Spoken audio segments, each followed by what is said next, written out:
Tara Ellison had everything, at least. That's what the world believed. A glamorous engagement, a powerful last name, and a future mapped out in golden ink. But under the lights of New York's elite, her soul was fading, and one rain-soaked night, with a wedding dress still warm on her skin, she ran, not away from love, but from a life where she was never truly seen. What would you do if walking away meant losing everything you were ever taught to value, but possibly gaining everything you truly needed? This is not a story about scandal.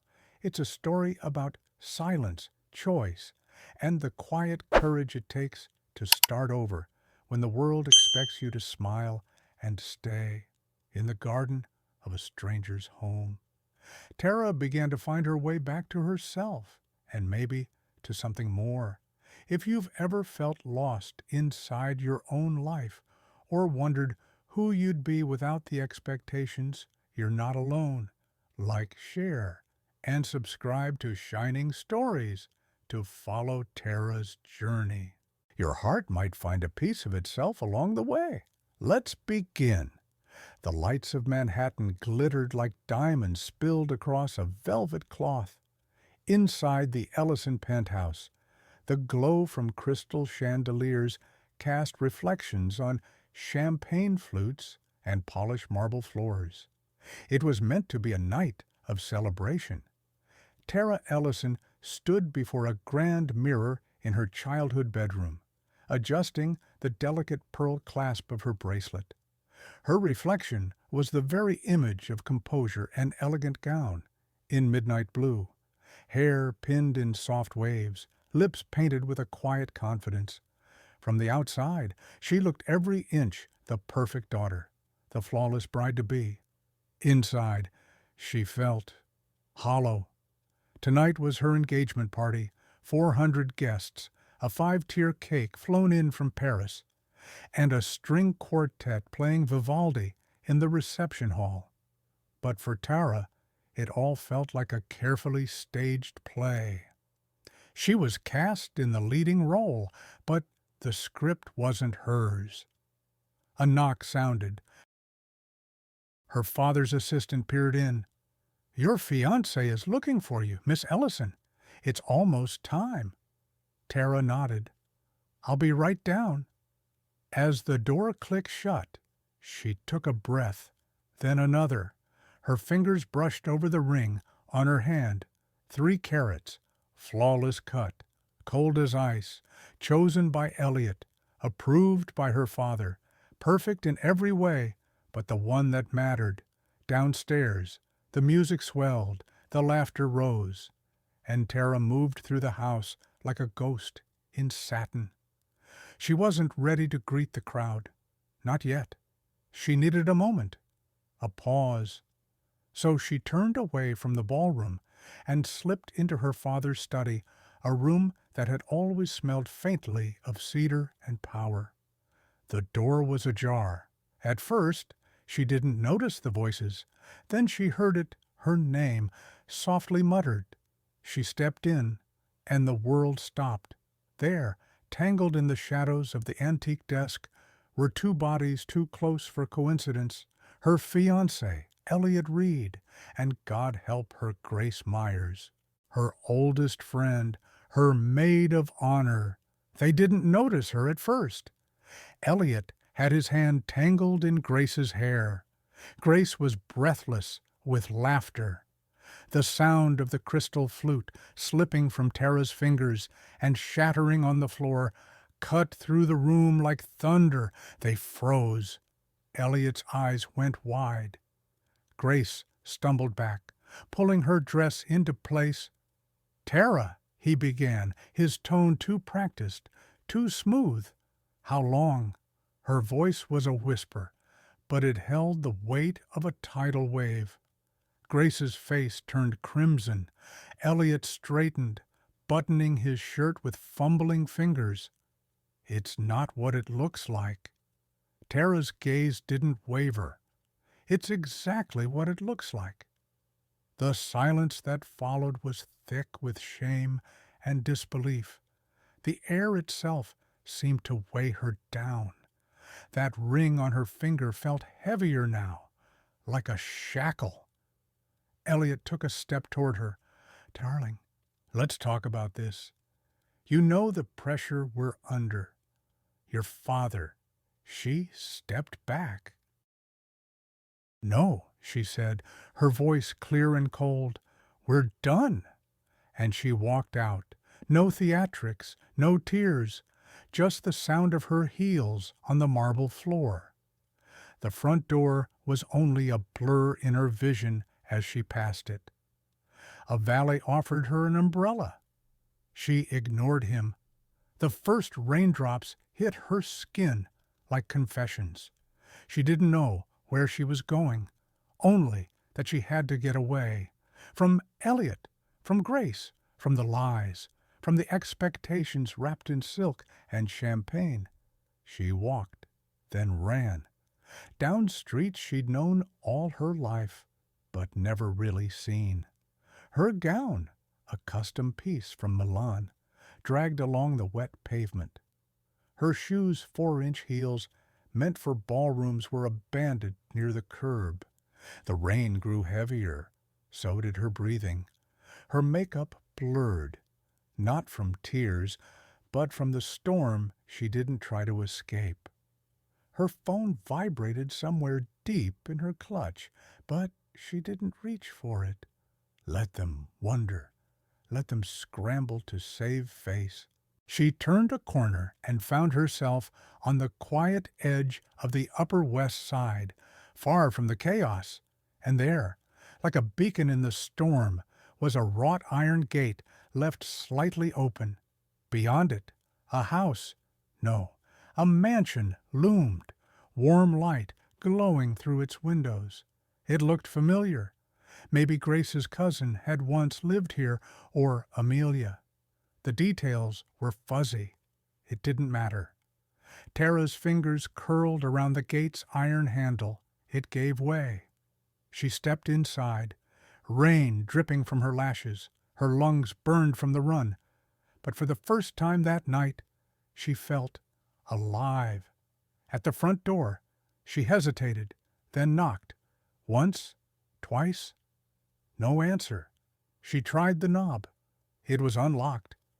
And just like that, Tara Ellison walked into the home of a stranger still soaked in rain, still wearing the pieces of her shattered life, but for the first time in years, with no script, no audience, and no mask.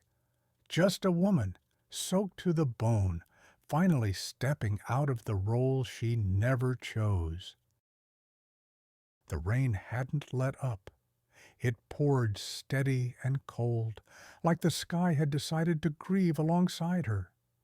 Tara moved down the empty street, the chill seeping into her skin, past the satin of her ruined gown and through to her bones. Her breath came in clouds. Strands of hair clung to her face, and her feet, bare now, stung with every step on the damp sidewalk. She kept walking, not because she had anywhere to go, but because stopping meant feeling. And tonight, feeling anything too deeply might just undo her. She reached Riverside Park, the kind of place she usually saw through car windows and rarely with her own 2 feet. Trees swayed in the wind, rain slicked the pavement in glistening sheets, and the river churned with restless movement. Everything about the night felt unmoored, like the world had lost its center and decided to spin wild for a while. And somehow, that chaos made more sense than the life she had left behind. Tara dropped onto a bench, heedless of the wet wood beneath her. She pulled her knees up, hugged them close, and stared at the river. People passed in the distance under umbrellas, too wrapped in their own journeys to notice the barefoot woman in the couture gown. Or maybe they noticed and chose to pretend they didn't. That's what people did in the city. They looked away when it was inconvenient. Her phone buzzed again from the depths of her clutch. She didn't reach for it. She could guess who it was. Her father. Elliot. Maybe both. They'd want to contain the damage, manage the optics, spin a story. She could already hear the script. Tara's exhausted. Stress. She needs rest. A misunderstanding. The engagement is still on. But the engagement wasn't on. It was over. Shattered. And maybe it hadn't been real from the beginning. A cab rolled slowly past, its tires hissing on wet asphalt. The driver glanced at her through the window, slowed briefly, then kept going. She didn't blame him. She probably looked unhinged, like some runaway bride from a bad movie. But this wasn't a movie. This was her life, and it had veered off script hours ago. A gust of wind sent a shiver up her spine. She had to move. Tara rose and walked again, cutting through a side street. The buildings here were older, stone-faced, and stately. Gas lantern-style lamps flickered through the rain, casting a warm glow that blurred at the edges. She thought of the photographs she used to love taking. The way light could shape emotion, could turn even the ugliest corner into something honest. She hadn't picked up a camera in over a year, not since her father called it a distraction. Photography is a hobby, not a career, sweetheart. You're meant for bigger things. She'd nodded, like a good daughter, like she always did. A sharp pain shot through her heel as she stepped on something, jagged glass maybe, or a broken bit of sidewalk. She gasped and leaned against the nearest wall, lifting her foot. Nothing serious, just a cut, but it bled enough to sting. The pain, oddly, grounded her. A delivery truck rumbled by, splashing through a pothole. She stepped back just in time to avoid the worst of the spray. Her gown wasn't so lucky. "Perfect," she muttered, voice hoarse. She leaned her back against the stone of the building behind her. It was one of those quiet corners of the city where brownstones stood dignified in their history and old trees lined the block like sentries. She blinked through the downpour, trying to orient herself. And then she saw it, a set of wrought iron gates, slightly ajar. Beyond them, a large home, more like an estate, sat nestled among the trees, its windows glowing warmly against the storm. It looked familiar. She couldn't place it exactly, but something about the curve of the driveway, the architecture, the soft amber light from within it, tugged at a memory. Maybe a childhood visit, a party. Someone her father once did business with. None of it mattered right now. Her teeth chattered. Her fingers were numb. She needed somewhere, anywhere, with warmth and shelter. Tara pushed the gate open. It groaned softly, but didn't resist. She stepped onto the stone path leading to the front porch. Her gown dragged behind her, heavy with water, mud now streaking the hem. Every step echoed slightly. The silence of the neighborhood wrapping around her like a fragile cocoon. The front door stood tall, made of dark oak, with a brass knocker shaped like a lion's head. She raised her hand, hesitated, then knocked. Once, twice. Nothing. She tried the handle. It turned. For a moment, she stood still. Rain dripped from her eyelashes. Her body trembled. Her heart thundered in her ears. Every instinct screamed that this was crazy, but crazier still would be standing outside 1 second longer. She stepped inside. The warmth hit her like a balm. The entryway was dimly lit, tastefully decorated, and quiet. A faint scent of wood smoke lingered in the air. Tara closed the door behind her, her fingers trembling on the knob. She wrapped her arms around herself, not out of fear, but because, for the first time in hours, she felt safe. "Hello," she called softly, voice uncertain. I'm sorry. I thought this was someone else's home. I didn't mean to intrude." Silence answered. No footsteps. No angry homeowner charging in with accusations.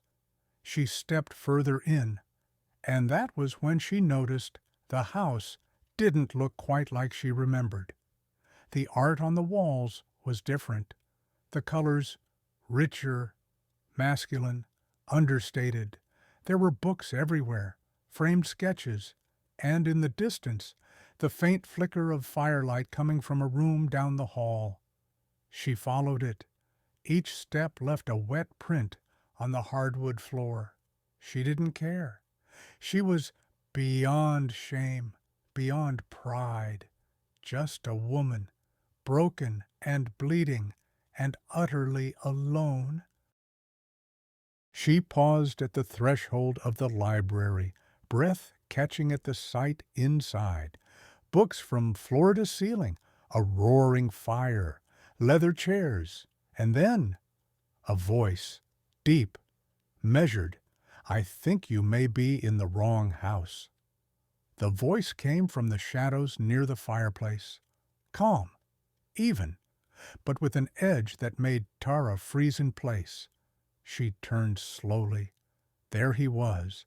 A man stood near the hearth, half in silhouette, tall, broad-shouldered. The firelight caught the angles of his face, sharp jawline, high cheekbones, eyes unreadable in the low light. His sleeves were rolled up, and in one hand he held a book, its leather cover worn with time. Tara's heart raced. She opened her mouth, but nothing came out at first. I'm sorry," she finally stammered. "I thought this was Amelia Montgomery's home." His brow lifted, just slightly. "You're 2 houses off." "Oh." She wrapped her arms tighter around herself. "I didn't mean to intrude." The gate was open. The door, too. You look like you've been through a war," he said, stepping closer. His voice was quieter now, not unkind. Tara flinched. She could only imagine how she looked, mascara-streaked, soaked gown clinging to her skin, barefoot and trembling. "I had a rough night, I can see that." Silence stretched between them. The fire popped in the hearth. "I'll go," she said quickly, moving to turn. This was a mistake. "Wait," he said. She stopped. "You're bleeding." She glanced down. Her right foot left small, red smudges on the hardwood. "Oh," she breathed. "I didn't even feel it." He walked to a small cabinet and pulled out a linen cloth and a first aid kit. "Sit down." She hesitated. He gestured to a chair near the fire. "Please, before you pass out." There was no command in his voice, just firm practicality. Tara obeyed, lowering herself into the oversized leather chair. The warmth of the fire began to seep into her skin, making her realize just how cold she'd been. The man knelt in front of her, not asking again, before gently lifting her foot onto his knee. His touch was steady, impersonal but not unkind. He dabbed at the wound with practiced care, his hands sure, his movements efficient. "I don't usually break into strangers' homes," she said, attempting a dry smile. He glanced up at her. The door wasn't locked. "And you don't seem dangerous." "That's debatable." A flicker of something passed over his face, amusement. "Maybe. Or interest. I'm Cole Bennett," he said simply. The name didn't register at first. Then it did. Tara's eyebrows lifted. "Wait, the Cole Bennett? The tech guy?" He didn't answer, just taped a bandage over her cut and lowered her foot. "Guessing the tabloids still work," he said mildly, rising to pour a glass of water. "You're Tara Ellison." She stiffened. "That obvious. You were supposed to be the bride tonight.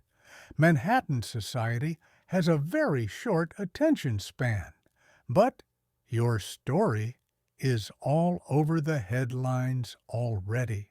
"Great," she muttered. "Exactly what I needed." He handed her the water.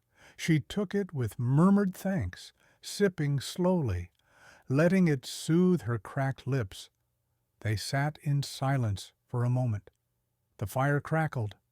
Outside, rain beat steadily against the windows. Cole leaned back in his chair. "Do you have anywhere to go?" Tara hesitated. "No, not really. I just left. I didn't even take my phone. Just ran." He nodded slowly, as if this explained everything. "And the friend you thought lived here. Amelia," she gave a humorless laugh. "Turns out she's not much of a friend." His gaze sharpened. "Ah, caught my fiancé with her?" He winced. "That explains the running." "Explains a lot of things." Silence fell again, but this time it was less strained. Cole studied her for a moment. "I have a guest room. You're welcome to use it for the night. No expectations, just a warm bed and dry clothes." Tara blinked. "Why, because you're bleeding on my rug," he said dryly. A soft laugh escaped her, unexpected and real. "Fair." He stood. "Come on, I'll show you the way." She followed him down a long, quiet corridor. The house was large but not cold. It felt lived in, like someone had taken the time to make it a place worth returning to. The guest room was elegant but simple, soft lighting, warm colors, thick blankets folded at the edge of the bed. A plush robe waited on a nearby chair. "There are towels in the bathroom," Cole said, pausing at the doorway. "I'll have something left outside for breakfast. If you need anything, the kitchen's just down the hall." Tara nodded. "Thank you. Really." He met her eyes for a long moment. "Try to sleep." Then he left, the door clicking softly behind him. Tara stood in the middle of the room, still dripping onto the floor. Slowly, she peeled off the gown, letting it fall into a heap. She stepped into the shower and let the hot water pound away the night. And for the first time since she'd walked in on Elliot and Grace, she let herself cry not with noise, but with quiet, aching sorrow. By the time she crawled into bed, wrapped in the oversized robe, she felt wrung out, empty, but not broken. She stared at the ceiling, listening to the storm rage outside, in a stranger's house, under a stranger's roof. Tara Ellison began the slow, painful process of becoming someone new. The fire was still burning when Tara wandered back into the library. It was past midnight, maybe later, but time felt suspended inside the walls of Cole Bennett's house. She wore the robe he'd left for her, thick and impossibly soft. Her hair was damp from the shower, her skin still flushed with heat, but she couldn't sleep. Too much noise in her head, too many fragments of the night still tumbling around inside her. She stood at the doorway for a moment, unsure if she should enter. Then she saw him, Cole, still seated by the fire, barefoot now, a glass of something dark in his hand. He was staring into the flames, the lines of his face softened by the flickering light. He didn't look surprised to see her. "Can't sleep?" he asked, his voice low, almost gentle. Tara shook her head. "You." He raised the glass slightly. "This helps." She stepped inside. The room smelled faintly of cedar and something older books, leather, memory. "Mind if I sit?" she asked. He gestured to the chair opposite him. "Be my guest." She settled in slowly, tucking her legs beneath her. The robe dwarfed her frame, but for the first time in what felt like forever, she felt safe, not judged, not expected to perform, just allowed. Cole poured a second glass and handed it to her. The wine was rich and smooth, warming her from the inside out. She sipped in silence. "You've built quite a place here," she said after a moment, glancing around. "I needed quiet," he replied, "and distance." From what he looked over at her, one brow lifting slightly. "Everything." Tara nodded, understanding that more than she cared to admit. "I used to think I had everything," she said, her voice barely above a whisper. "The career path, the fiancé, the picture-perfect life. And now I think I was just playing a part," she admitted. "For so long, I forgot what it meant to feel like myself." Cole didn't speak for a long moment. Then, softly, "Most people don't realize they're lost until they're already running." She looked at him, then really looked. "Is that what happened to you?" she asked. "You ran." He took a slow sip from his glass. "I walked away. 18 years old, no money, no degree, just a refusal to live a life built by someone else's hands." The fire crackled between them. Outside, thunder rolled in the distance. "What did you leave behind?" she asked gently. "An adoptive family who saw me as an investment." He said plainly, "They paid for my schooling." "Sure. But only so I could become what they needed, a tech prodigy, to secure their company's future. And you refused." "I disappeared," he corrected. "Ended up sleeping in a barn on the coast. Worked odd jobs, cleaned fish, chopped wood, coded at night. And somehow that was the first time I ever felt free." Tara set her glass down. "I don't think I've ever felt free. Not truly." "You could," he said quietly. She looked away. "It's not that simple." "No," he agreed. "It's not." A long silence fell between them, but it wasn't awkward. It was the kind of silence that wrapped around you like a soft blanket offering space instead of judgment. "I used to take pictures," Tara said suddenly, her voice softer now. "Real ones, not staged social media nonsense. Just the way light hit a window at dusk, or how someone looked when they didn't know anyone was watching." Cole's eyes shifted toward her. "Why did you stop?" "My father said it was a waste of time, that I had responsibilities, legacy to uphold. He said no one would take me seriously if I was chasing beauty instead of building equity." Cole didn't respond right away. Then, "And do you believe him?" Tara hesitated. "I did." He leaned forward, resting his elbows on his knees. "What do you believe now?" The question landed like a pebble dropped into still water small, but its ripples moved outward, touching something deeper. "I don't know yet," she said honestly, "but for the first time, I think I want to find out." Cole nodded.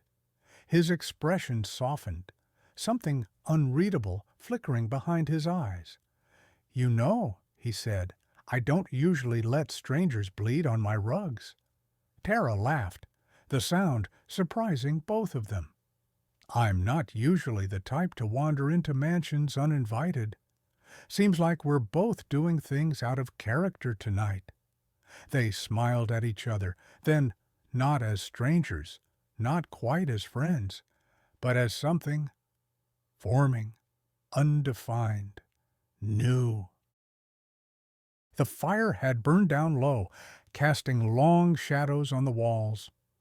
"I should try to sleep," Tara said reluctantly. Cole stood. "If you need anything, I'll knock," she said. He paused at the doorway. "Good night, Tara. Good night, Cole." And when he left, she sat a moment longer by the fire, holding the warm glass in her hands. Her world had fallen apart in a single evening. But here, in a stranger's home, something fragile and unspoken had begun to take shape. Not love, not yet, but something close to the beginning of trust. The rain didn't stop. By morning, the city was wrapped in a blanket of fog and silver mist, its sharp edges blurred by the downpour that hadn't let up since the night before. The world outside Cole Bennett's house felt distant, unreachable. Inside, Tara awoke to the muffled hum of silence, a silence that felt strangely safe. She sat up slowly, blinking into the soft morning light, filtering through thick curtains.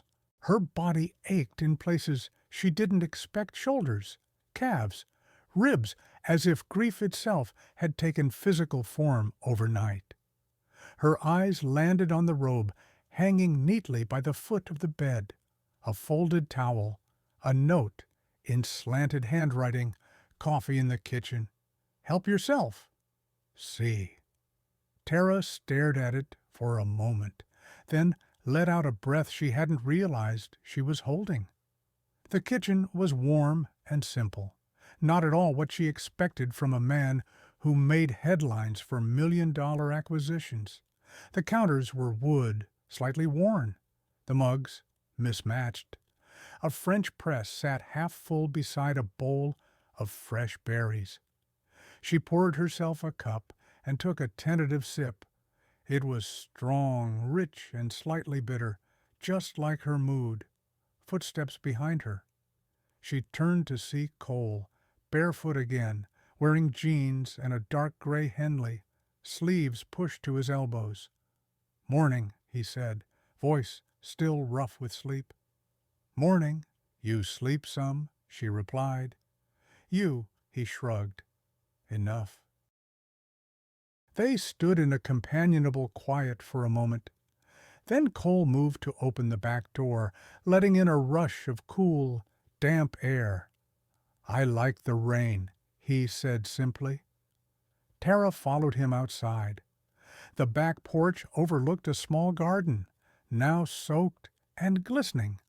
Ivy clung to the stone walls. A bench sat beneath a maple tree, its leaves shimmering with droplets. "It's beautiful here," she said. He didn't respond, just sipped his coffee and looked out over the wet world. "Do you always live like this?" she asked. "Off-grid, away from everything?" He nodded. "Mostly. I come into the city when I need to, but I like the quiet. It doesn't get lonely." "Sometimes," he admitted, "but not the kind of lonely that makes you feel invisible. Just the kind that reminds you how much noise people carry." Tara looked down at her mug. "I've never been alone. Not really. Someone's always watching my father, the press, the investors, even Elliot in his own way." And now she glanced at him. "Now, I don't know who I am without them." "You'll find out," he said quietly. She wanted to believe him, but the question clawed at her. Who am I if I'm not the person they trained me to be later that afternoon? Tara wandered through the house, drawn by something she couldn't name. She moved from room to room, taking in the small details photos in black and white. Stacks of books on philosophy and engineering, a half-sketched blueprint left on a desk. It was in a side hallway, tucked behind a heavy curtain, that she found the locked door. Not locked with a key, but a keypad. Digital. Quiet. Curiosity bloomed. She stared at it for a moment. then backed away. This wasn't her house. She had no right to pry, but the air around that door felt different. She made her way back to the main hall, her mind buzzing. That night, after a quiet dinner of roast chicken and rosemary potatoes, they found themselves back in the library. Tara sat curled in the armchair, a blanket over her legs. Cole sat across from her, his laptop open, but his attention split. "You never said what made you disappear from the public eye," she said softly. Cole looked up. His expression shifted, and for the first time, Tara saw hesitation. "I got tired," he said finally, "of being a product, of having to smile for shareholders, of people trying to buy my soul because I wrote clean code. You walked away, I sold everything, liquidated the company, quietly, gave away most of it." She blinked. "You gave it away." He nodded, some to education, some to shelters, kept enough to live quietly. "People don't just do that. They do," he said, "when they've seen how much noise money can make and how little it actually says." Tara studied him. "And the house, my one indulgence," he said, lips quirking, "somewhere to think." She hesitated. "What's behind the door in the east hallway?" His eyes sharpened slightly. "You found that?" "I wasn't snooping, just wandering." He didn't answer right away. Then, slowly, "It's a workshop. Personal. I tinker with things. Build, destroy, rebuild. And it's locked because some parts of me aren't ready for visitors." Tara nodded, accepting the boundary without pushing further. But something in her stirred. Cole Bennett was not what she expected. Not polished, not flashy, not broken, exactly, but not whole either. And in that they were alike. She leaned her head back, letting the firelight warm her skin. "Thank you," she said after a long moment, "for the coffee and the quiet and the not asking too many questions." "You're welcome." Outside, the storm raged on. Inside, something else was brewing quieter, slower, but powerful in its own way. They were two storms, meeting not with thunder, but with silence that understood. The rain finally stopped by morning. Tara awoke to the soft hush of stillness, the kind that blankets a house after a long storm. The air smelled of wet earth and pine, carried in through cracked windows. It was the kind of silence that invited reflection, not escape. She got dressed in borrowed clothes, simple cotton pants, and a wool sweater Cole had left outside her door. They were too big, but comfortable. Her own dress had been cleaned, surprisingly, and hung neatly on a padded hanger in the wardrobe. The dried blood from her foot was gone. She paused at that, a small gesture, unseen, but noticed. In the hallway, she found Cole in the kitchen, sleeves rolled, preparing breakfast with the quiet competence of someone used to doing things alone. He didn't speak when she entered, just handed her a warm mug of tea and nodded toward the garden. They ate outside on the stone patio, beneath a sky still wrapped in gray. The garden looked refreshed, alive, like it had needed the rain more than either of them had realized. Afterward, Cole returned to his office, and Tara left to her own devices, wandered. She wasn't snooping. At least, that's what she told herself. But there was something about this house, its quiet corners, its curated disorder. It made her want to understand the man behind the walls. She passed the east hallway again, the locked door with the keypad. She didn't try to open it, only paused in front of it. And then, further down, she noticed another door ajar. This one opened easily. Inside was what looked like an old study, no longer in use. Dust clung to the corners of the bookshelves. A typewriter sat forgotten on a desk. The walls were lined with framed articles and photographs, their edges yellowed with age. Curious, she stepped closer. One photo caught her eye. It was of a younger Cole, barely 20, maybe less, standing beside an older man. The caption read, "Future of Tech Adoptive Heir of Bannerman Industries. Breaks records at 17. Tara stared at it. She remembered Bannerman Industries. They were one of her father's biggest rivals for years until a quiet settlement had pushed them out of the spotlight. She scanned the article beneath it. Phrases jumped out: adopted prodigy, board pressure, early burnout, sudden departure. And then her breath caught. Martin Ellison comments, "A boy with brains, not backbone." Her father.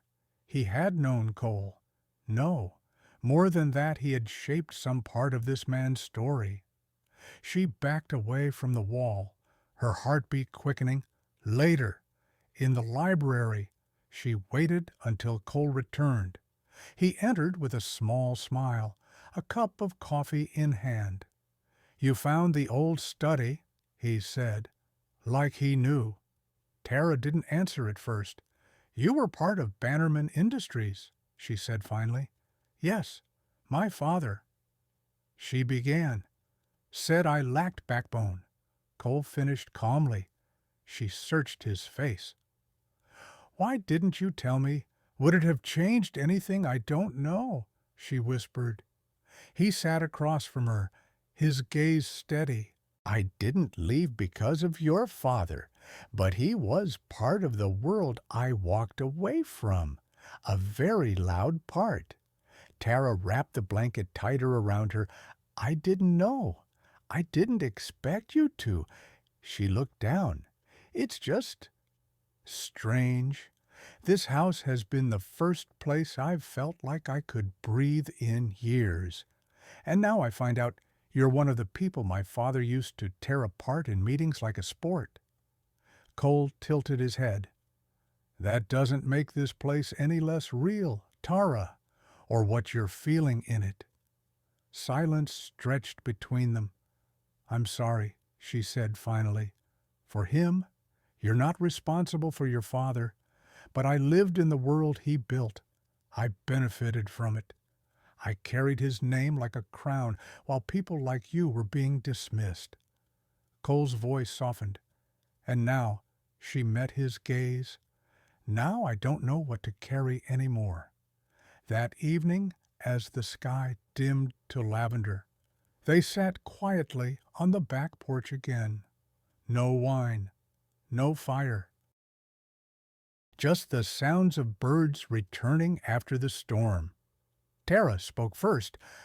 "When I was 15, I got accepted into a state photography competition. I was so excited. I printed every photo myself, stayed up nights developing them. When I showed them to my dad, he said, 'Pretty, but don't waste your energy on things that don't build legacy.' I never submitted them." Cole listened without interrupting. "I thought maybe if I became everything he wanted, he'd love me more," she continued.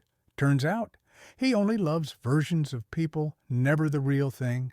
She turned toward him. "What about you? Was there anyone who ever saw you for you?" He looked at her, long and quiet.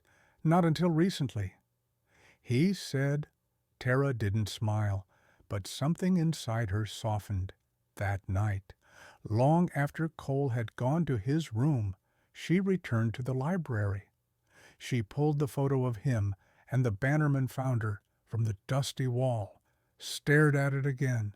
Then, gently, she turned it face down on the desk. She wasn't erasing the past, just choosing not to be ruled by it. The next morning, the world outside was brighter, not sunny exactly, but softened. The storm clouds had finally drifted east, leaving behind a pale blue sky and the smell of damp earth and blooming leaves. Tara stood by the tall window in the guest room, watching a bird land on the edge of the stone fountain in the garden below. It dipped its beak, fluttered its wings, then took off again into the light. Something in her stirred. Not joy? Not yet. But maybe the early echo of it. Cole was already in the kitchen when she came down. He was dressed in the same casual, unassuming way, barefoot again, sleeves rolled up. He handed her a steaming mug without a word. "Thanks," she said. He nodded and turned back to the stove. A skillet sizzled softly. "Eggs, maybe, or potatoes. You always cook?" she asked. "Only when I don't want to think too much," he replied. "Does it work sometimes?" She smiled faintly and took a sip of the coffee. It was stronger than she liked, but she didn't mind. Bitterness, she was learning, had its place. They ate in silence, a comfortable one. After breakfast, she followed him outside, where the garden had fully come alive. Bees hovered near the lavender bushes. The stone path was slick but walkable. They walked it slowly, two people in quiet orbit. Near the back of the property, behind a grove of trees, was a greenhouse. Tara hadn't noticed it before. "You grow things?" she asked as he opened the door for her. "Used to," he said. Stopped for a while. Why, Cole shrugged. "Too much light makes people curious. I like shadows better." Inside, the air was warm and green. Moss curled along the edges of wooden planters. Tiny sprouts pushed through the soil, stubborn and alive.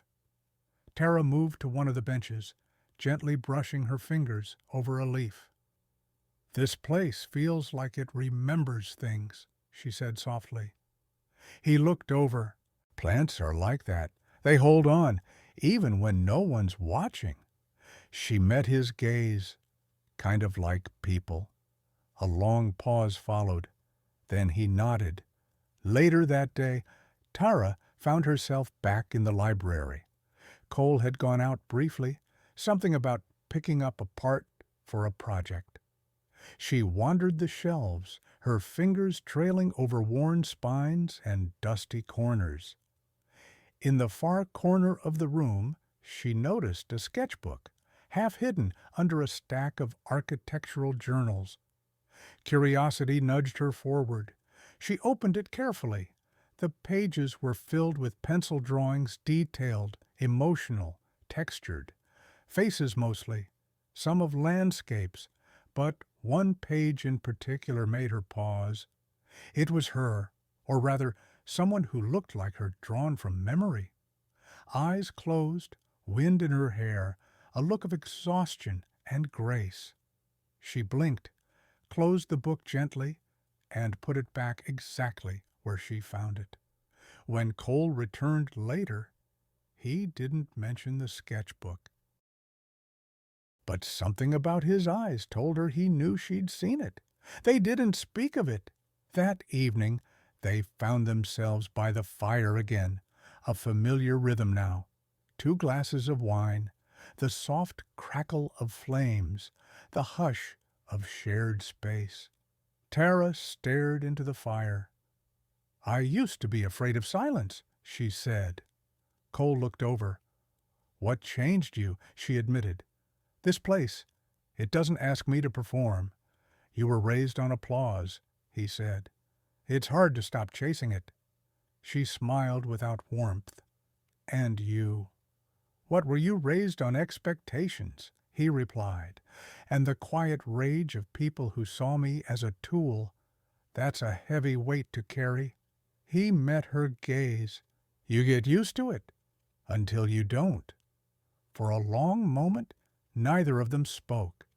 Then Tara leaned forward, elbows on her knees, voice quieter now. "I'm trying to unlearn everything that made me small," she whispered. "But some days I wonder if there's anything left underneath." Cole reached out not to touch her, but to offer a wordless closeness. "There is," he said. "I've seen it." Tara's throat tightened. She turned away from the fire, blinking hard. "You're not what I expected. Neither are you." She let out a breath. "That's probably a good thing." The air between them changed thicker now, but not with tension, with recognition. Two people, two broken halves, not trying to fix each other, just seeing. Later, as she headed to bed, Cole paused in the hallway. "Tara." She turned. "If you ever want to paint again," he said, "or photograph, or just make something, there's a studio in the back. Haven't used it in a while, but it's yours if you want." She looked at him, really looked, and for the first time since the night her world fell apart, she felt something other than lost. She felt invited back to herself. The studio was tucked at the far end of the property, behind a vine-covered wall and beneath the gentle shade of cedar trees. Tara found it the next morning, just as the light filtered through the branches like strands of soft gold. She opened the door slowly. The scent of turpentine paper and aged wood met her like an old friend. Inside, sunlight spilled across worn floorboards. A canvas stood waiting, half covered with a sheet. Nearby, jars of brushes and pencils sat in quiet invitation. No dust, no cobwebs. Cole had cleaned it. For her, she stepped inside like someone returning to a sacred place. Her fingers grazed the edge of the table, the handles of the paintbrushes. She hadn't touched anything like this in years.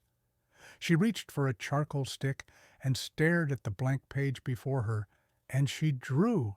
At first it was hesitant, a curve, a smudge, a hesitant line. But then her hand moved faster, her mind slowed.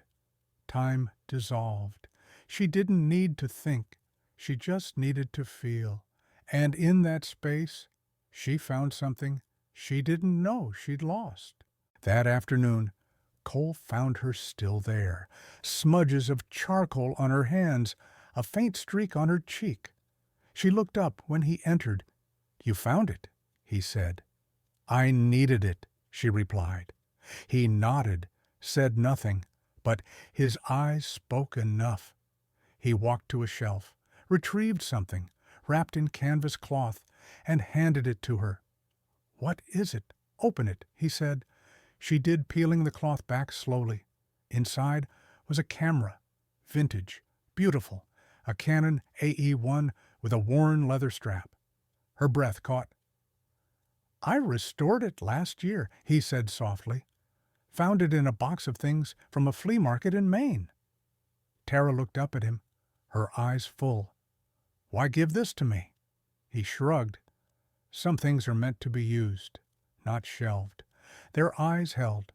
Something shifted, not the quick flutter of infatuation, but the slow, steady draw of gravity pulling two people quietly toward the center of each other. That night, the fire was brighter than usual. They sat on the floor instead of the chairs, closer now, legs crossed like old friends, but hearts far from casual. Tara sipped wine from a mug, laughing at something he'd said about his first failed invention, a smart toaster that played jazz. "I was 16, he admitted, mock-wounded. The world wasn't ready. Still isn't," she teased, her voice lighter than it had been in days. He watched her quietly then, the smile lingering but fading into something more thoughtful. "You seem lighter," he said. "I feel it," she whispered. I didn't know I could. The silence that followed was intimate, charged. Their knees brushed. Neither moved. She turned to him, her breath catching. Cole. He looked at her, not moving away, not leaning closer, just waiting. She reached out, her hand brushing his, fingers curled not holding, but asking. He answered not with words, but with stillness, with presence, with restraint. Their foreheads nearly touched. The air was thick with what might have been, what might still be.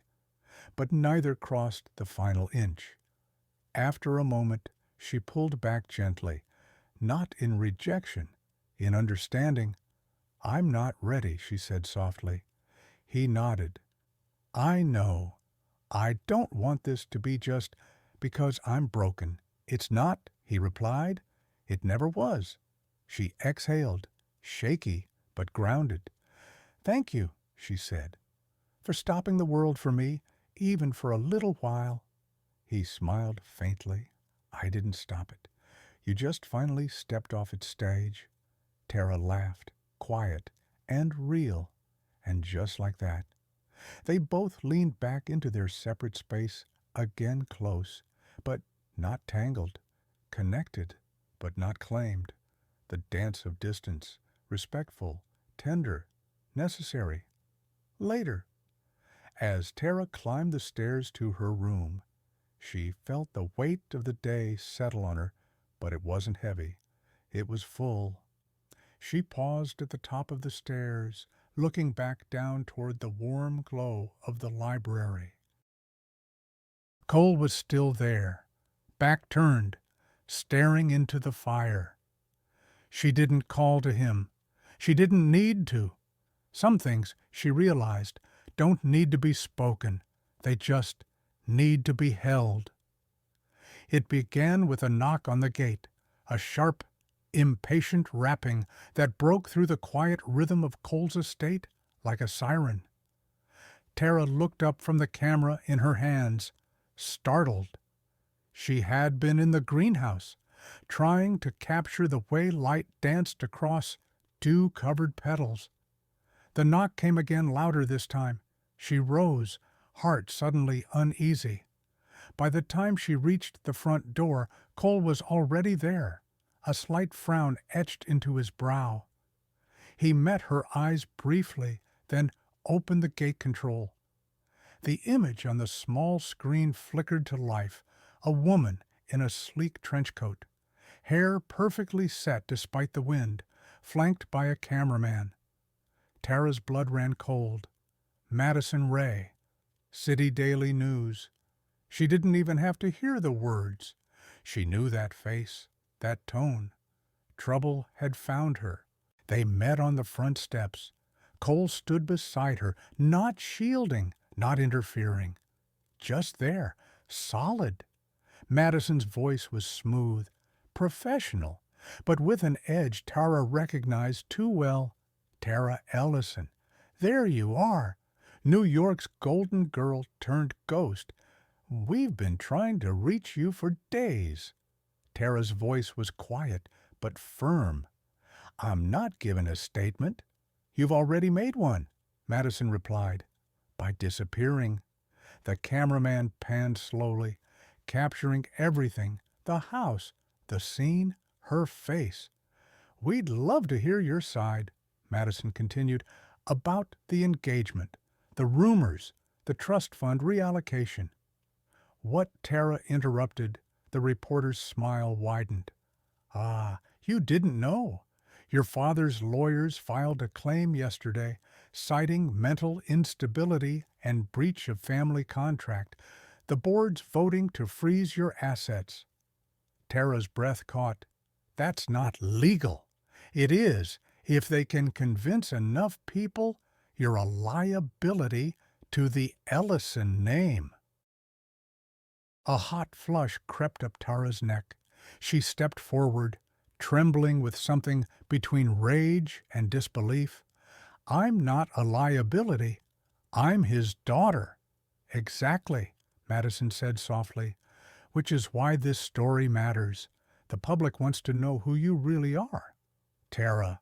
Cole stepped in then. "We're done here," he said calmly, pushing the gate closed. The last thing Tara saw was Madison's perfectly arched brow and the red light on the camera blinking as it captured her silence. Inside, the air felt heavier. Tara sat on the edge of the couch, hands clenched in her lap, her jaw tightened. The room around her blurred. "He's trying to erase me," she whispered. "Like I'm a stain." Cole sat across from her, his voice steady. "You knew he'd fight back. Not like this," she said, "freezing my accounts, going to the media. That's not just business. That's personal." It always was. She looked up. "I ran to find myself, to finally breathe. And now he's branding me unstable, destroying me publicly." Cole didn't answer. He didn't need to, because they both knew this was about control. Always had been. That evening, Tara wandered the house like a ghost. She passed mirrors without looking, let the tea in her hands grow cold. Her thoughts spun in dark, tight circles. Was she really so fragile, so forgettable? Could a father rewrite a daughter's truth with a press release? In the library, she found Cole working quietly. He looked up as she entered. "They'll twist everything," she said, voice barely above a whisper. "They always do." He stood and walked to her. "They can twist facts," he said, "but not what's real, not what you're becoming." She shook her head. "You don't know him." "No," he agreed, "but I know you." Tears welled in her eyes. "Then tell me, who am I now?" "You're someone who walked away from applause, from comfort, from expectations," Cole said. "You're someone who's not afraid to rebuild with your bare hands." She exhaled, a sob tangled in her breath. He didn't touch her, just stood close enough to feel. "You don't owe the world a version of yourself it can sell," he added. "You only owe it honesty. And if that costs me everything," he held her gaze, "then maybe it wasn't yours to begin with." That night, Tara wrote, not a statement, not a rebuttal, just words, honest ones. She filled pages with truths she'd buried for years, how she'd silenced her passion to fit her father's mold, how she had watched herself become a stranger, how it felt to breathe again for the first time in Cole's garden. She wrote about fear and forgiveness, and about the strange grace of falling apart just enough to let something truer in. The next morning, before the sun rose, she slipped out of the house and walked to the end of the long drive. She stood by the gate, camera in hand, and for the first time she turned the lens on herself. Morning in the estate. Tara awoke to a house alive with morning light and tension. She found Cole in the library, phone in hand, frowning at the screen. "Morning," she offered softly. He didn't look up. He tapped his finger across the screen. "Your statement went viral in 12 hours. Interviews lined up. Networks calling." Tara set down her coffee. "I wanted people to hear me, not the press." He nodded. "You got that. But now, your father threatened to sue the networks for propelling misinformation." Her throat tightened. "He can't silence everything." "He's trying," said Cole, "and they're afraid. Because of his money and connections." He added, "Your big news, too loud." Tara closed her eyes. "I expected pushback. Not this." Cole turned toward her. "You expected business tactics. This is warfare. A visit from the past at midday." The estate door opened to reveal two unfamiliar men in suits lawyers from Ellison and Co., Martin's firm. Cole stepped back. The lawyers moved toward Tara, calm, clinical, like hunters standing over prey. "Tara Ellison," one said, voice clipped. "We have matters to discuss." She nodded, almost too calmly. "Come in."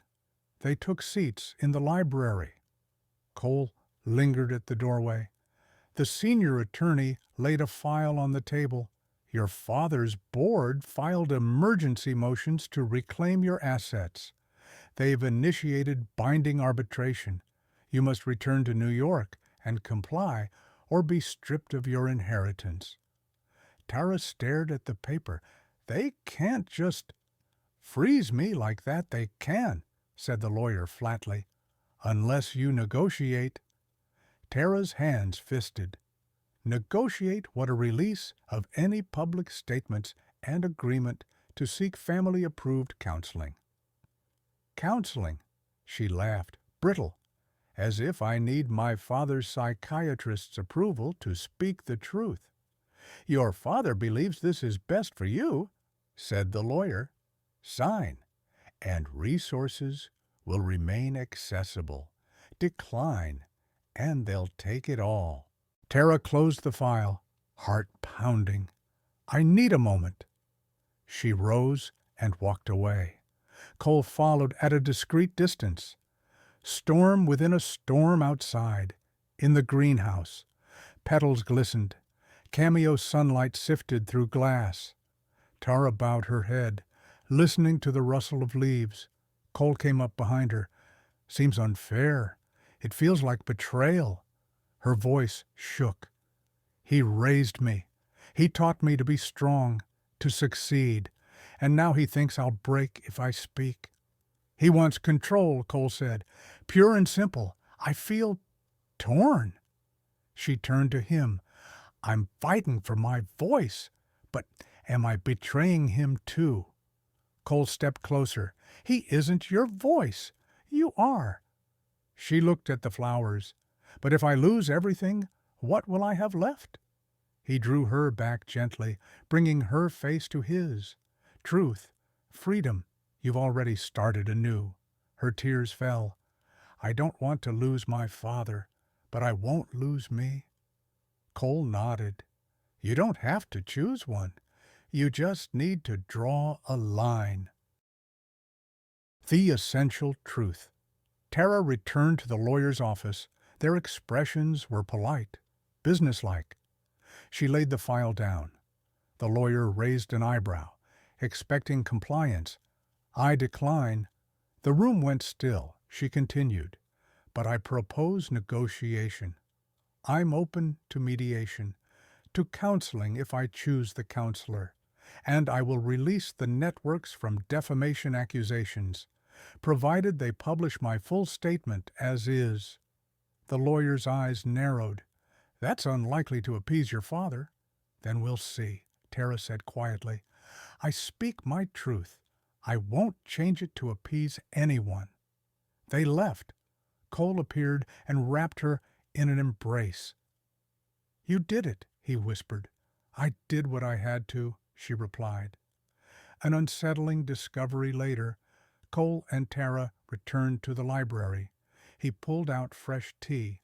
As they sat down, Cole's face shifted, conflicted. "What is it?" He passed her the mug. "When your father called in his lawyers, he specifically referenced my involvement." Tara frowned. "What involvement?" Cole studied the steam rising from the tea.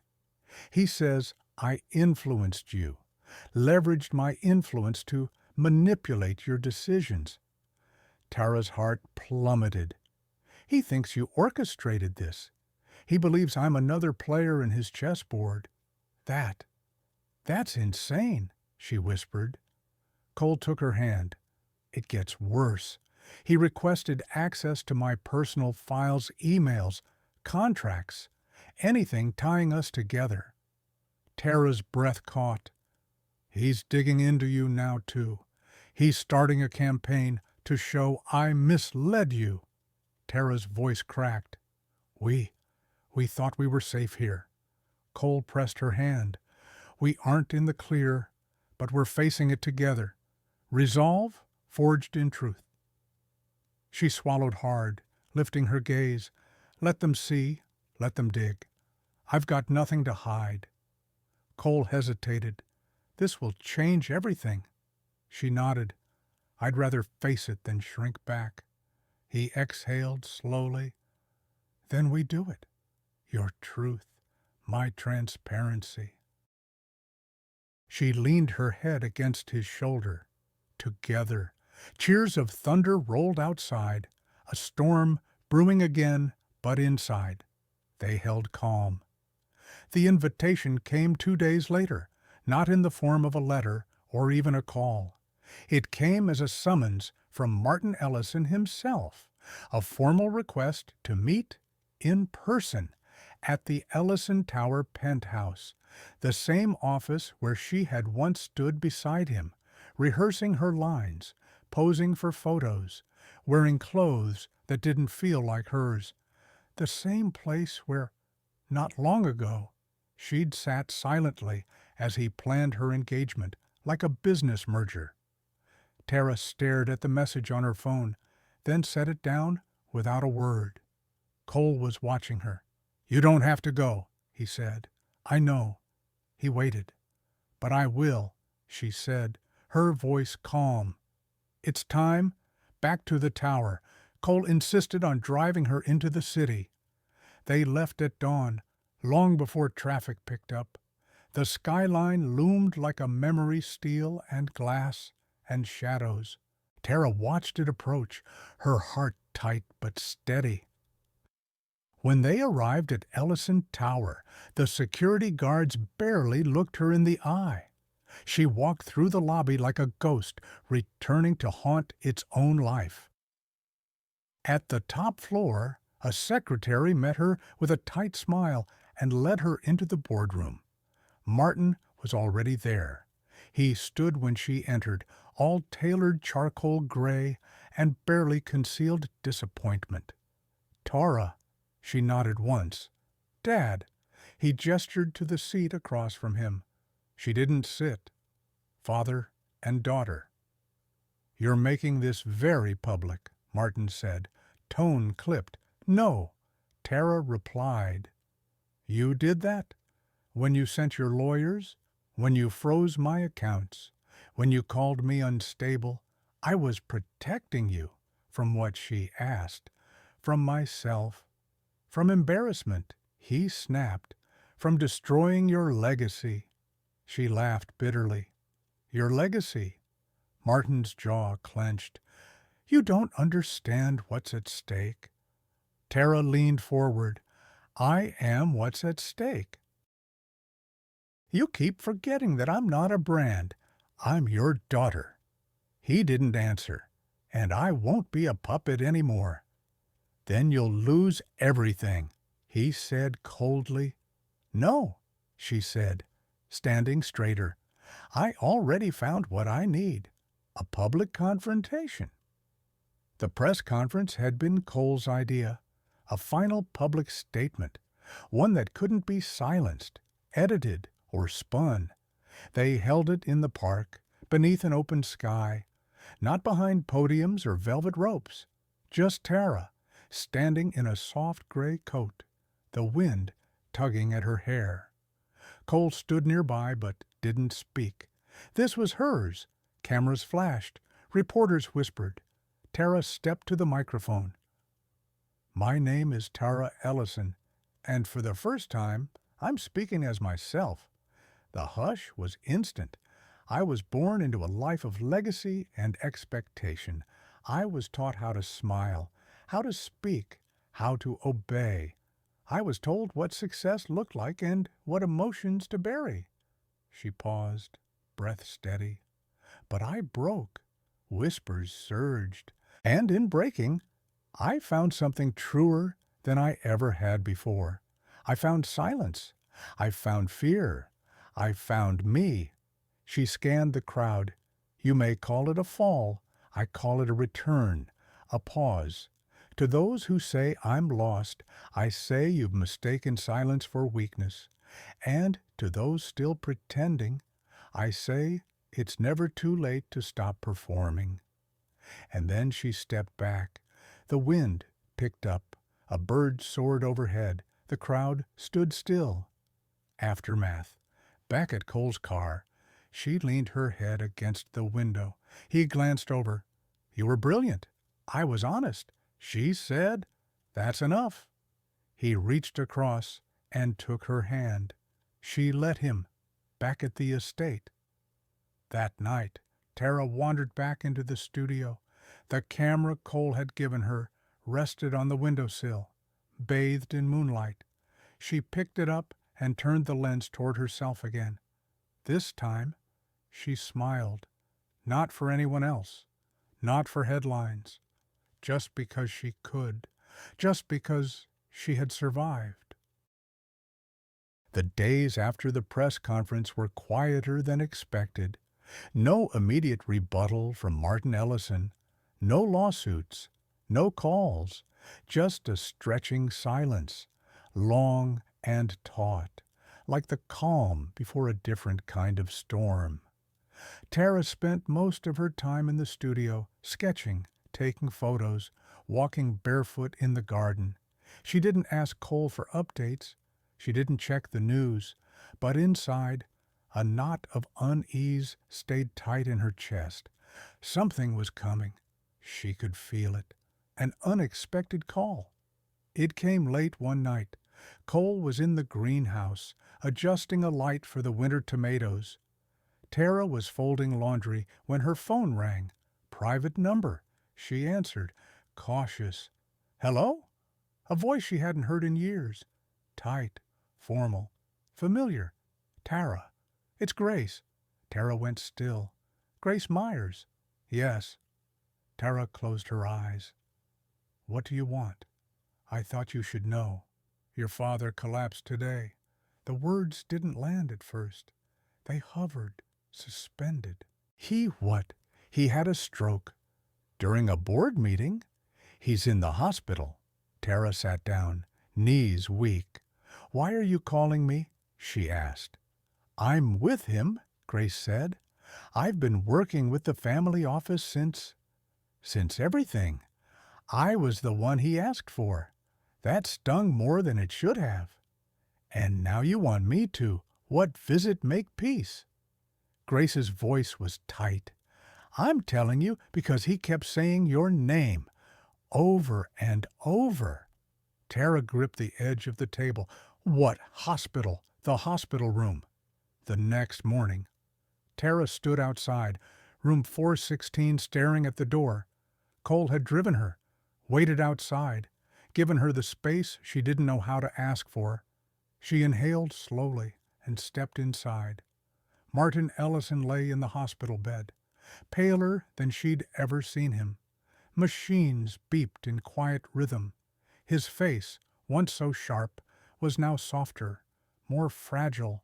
Age had caught up to him overnight. He turned his head when he saw her. His mouth twitched. Tara, he rasped. She sat, barely breathing.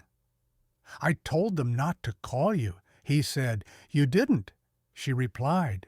Grace did. He tried to smirk, failed.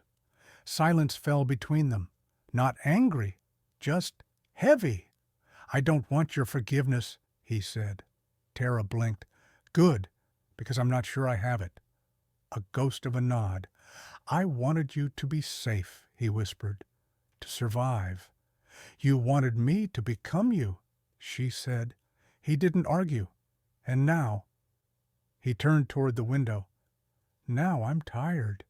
A long pause. I'm sorry. Tara, I was harder on you than I needed to be. I thought, if I could make you strong, you'd never need anyone. She looked at him. You succeeded and failed. Another pause. Then, quietly, I read your statement. She waited. It hurt, because it was true. A confession. Martin closed his eyes, voice thinner now. There's something you should know about Cole." Tara's breath hitched. "What he was meant to be one of us. Martin said, I saw it in him. Years ago, I offered him a seat at the table." She shook her head. "He said he walked away." "He did," Martin whispered, "but not before I used him. Not before I ruined what could have been his company. I forced him out." Tara stared. "I buried his name, paid the press, turned him into a ghost." She felt her heart drop. "He never told me that." She whispered, "He wouldn't." Martin said, "Because he's not like me." Tears stung her eyes. "I didn't just hurt you," Martin said. "I hurt him too." Leaving the past behind, Tara stepped out of the hospital, the cold air stinging her face. Cole stood near the car, waiting. She walked up to him. "Quiet." "You knew," she said. He nodded once. "Not everything, but enough. And you never told me. You already had enough pain." Tara looked down. "He ruined your life." Cole shook his head. "No, he rerouted it. But I chose this." She touched his hand. "I think I need to forgive him," she said, "for what he did, for who I let him make me." They stood there, between shadow and light, not moving. Then Tara leaned her head on his shoulder, and for the first time, her heart felt weightless. They didn't speak much on the drive back. The city faded behind them, skyscrapers shrinking in the rearview mirror like echoes of another life. Tara leaned her head against the window, watching trees blur past, their bare branches whispering of winter's slow return. Cole didn't push. He drove with the same steady hands he used in everything, quiet, thoughtful, patient. But she felt the weight between them, and she knew it was time. In the library that evening, Tara found him in the library. He stood by the fire, staring into it like it might offer answers to questions neither of them had dared to ask. She stepped in slowly, her voice soft. "Cole." He turned, eyes unreadable. "I know what my father did to you," she said. "He told me." A flicker crossed Cole's face. Surprise, then calm. "I figured he might." He said, "He owed you that." She stepped closer. "He ruined your career, took what you built, erased your name." He shrugged slightly. "I rebuilt something else." "You never told me? I didn't want your pity. It wouldn't have been pity." Silence. "I would have seen you," she said. Cole's eyes met hers. "You already did, even without knowing." Tears welled in her eyes. "I feel like I've been walking through other people's stories my whole life. Yours. My father's, my fiancé's. I just want to find mine." "You are," he said gently. "Every step you've taken here, it's been yours." She shook her head. "I just wish I'd known sooner who you were, what you gave up." He stepped forward, voice steady. "Tara, don't mourn who I used to be. That man needed to disappear for this one to be born." She looked up. "But you carried that silence alone." "I chose to," he said, "but I don't have to anymore." An unspoken offer. They sat near the fireplace, wrapped in the hush of night. Tara stared at the flames, voice low. "You could have hated me for being his daughter." "I didn't." Why, he smiled, faint and honest. "Because from the moment I saw you on that doorstep, soaked and shattered, I saw someone who was already breaking free."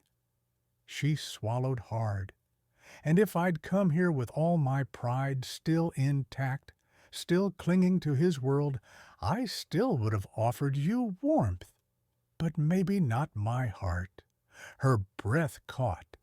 "Is that what this is?" she whispered. "Your heart." He didn't answer with words. He reached out and took her hand, not urgently, not claiming, but grounding.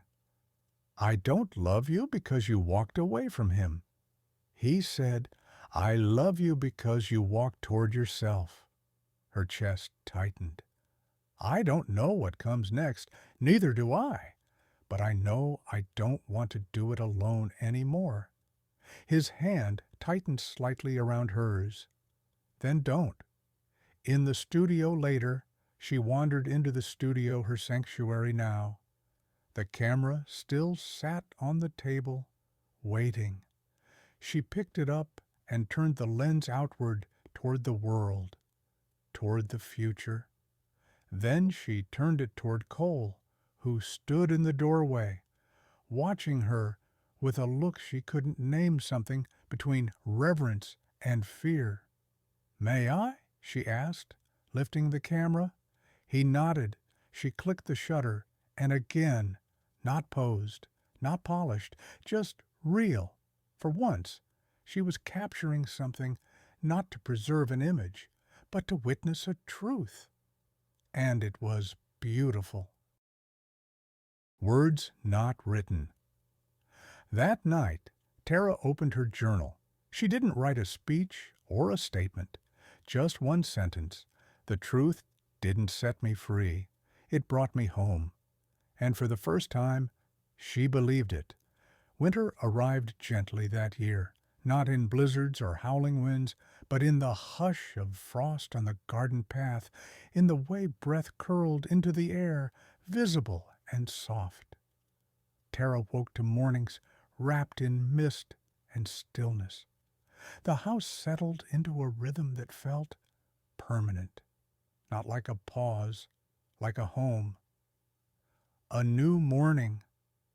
She made coffee in the kitchen without needing to ask where anything was. Her hands moved confidently, not like a guest or even a resident, but like someone who belonged.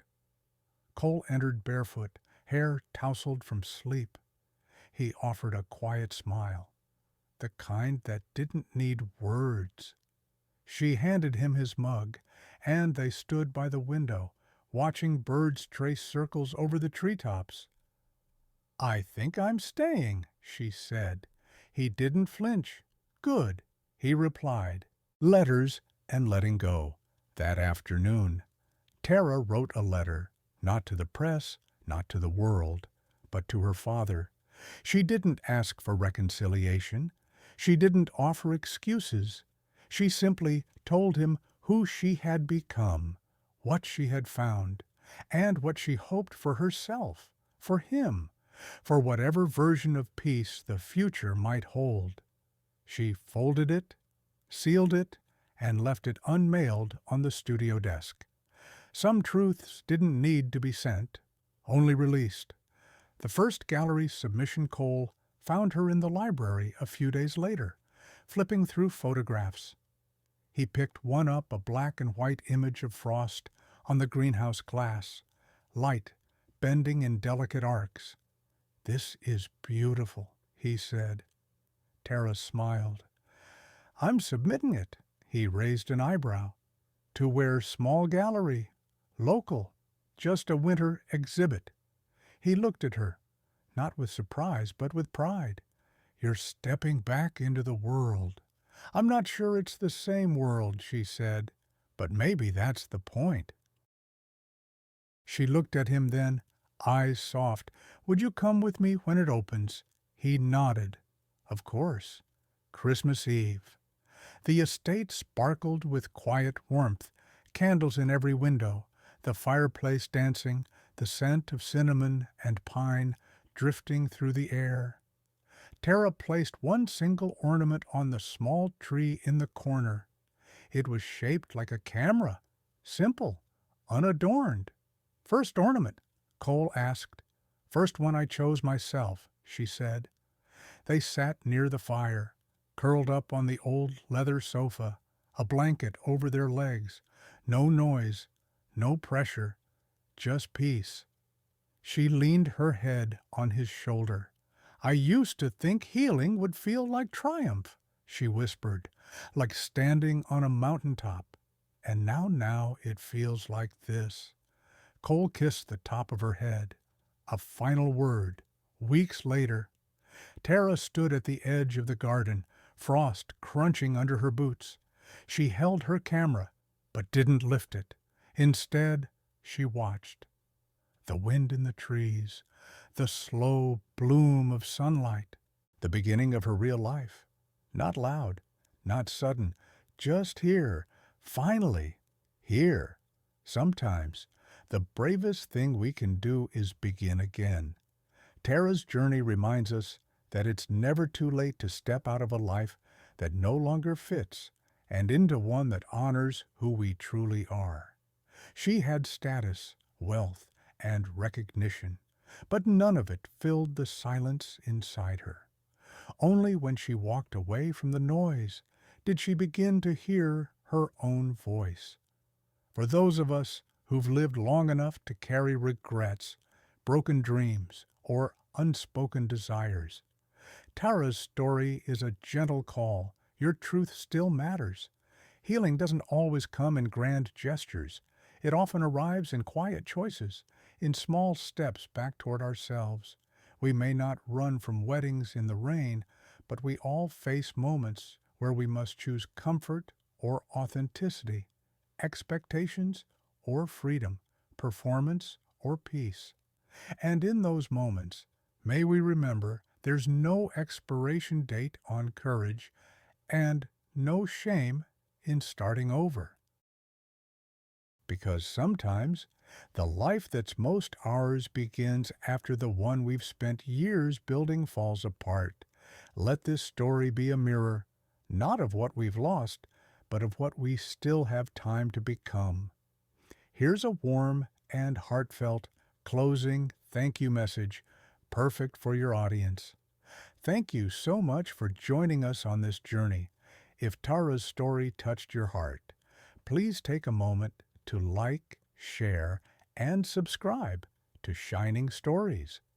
Your support helps us bring more meaningful, soul-stirring stories to life stories that heal, connect, and remind us we're never alone. Until next time, stay kind, stay true, and keep listening with your heart.